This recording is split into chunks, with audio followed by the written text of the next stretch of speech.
Patay na tayo, May. Mi, ba't nandiyan ka sa gitna? Buhay pa, gagi. Wala, nasibasaan niya ata to. Patay na tayo, May.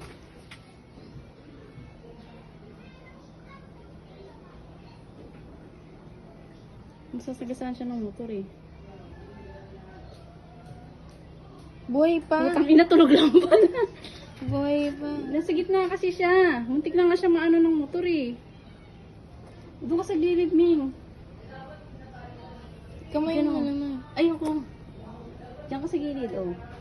Eh, pag umatas yung motor, oh. Boy pa nga. Ang ina niya, store po kayo. Tapos pala binidyo ako.